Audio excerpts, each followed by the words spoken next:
അതിരപ്പള്ളി ആനമല റോഡിൽ കാട്ടാന കബാലി ഇറങ്ങി 2 മണിക്കൂറായി വാഹനങ്ങൾ വനപാതയിൽ കുടുങ്ങിക്കിടക്കുകയാണ്. MS ലിഷോയി ചേരുന്നുണ്ട് വിവരങ്ങൾ നൽകാൻ. ലിഷോയി, എപ്പോഴാണ് ആന റോഡിലേക്ക് ഇറങ്ങുന്നതും ഇപ്പോഴും അവിടെ നിലയുറപ്പിക്കുന്നുണ്ടോ? വാഹനങ്ങൾക്ക് പോകാൻ കഴിയാത്ത അവസ്ഥയാണോ ഇപ്പോഴും ഉള്ളത്? ഇപ്പോഴും അവിടെ ആന നിലയുറപ്പിച്ചിരിക്കുകയാണ്.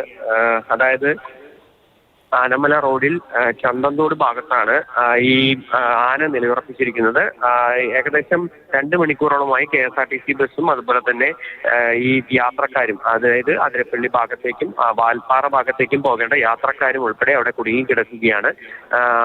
പ്രധാനമായും ഈ റോഡിലേക്ക് ആന വനമേഖലയിൽ നിന്ന് മരം മറച്ചിട്ട് ആ മരം അവിടെ നിന്ന് തിന്നുകൊണ്ടിരിക്കുകയാണ്. വനപാലകർക്കോ അതുപോലെ തന്നെ മറ്റ് ആളുകൾക്കോ ഒന്നും തന്നെ അങ്ങോട്ടേക്ക് പോയി ആനയെ അവിടെ നിന്ന് വിരട്ടി ഓടിക്കാൻ കഴിയാത്തൊരു സ്ഥിതിയാണ് നിലവിൽ ഉള്ളത്. ശരി, MS ലിഷോയാണ് വിവരങ്ങൾ നൽകിയത്. അതിരപ്പള്ളി ആനമല റോഡിലാണ് കബാലി ഇറങ്ങിയത്.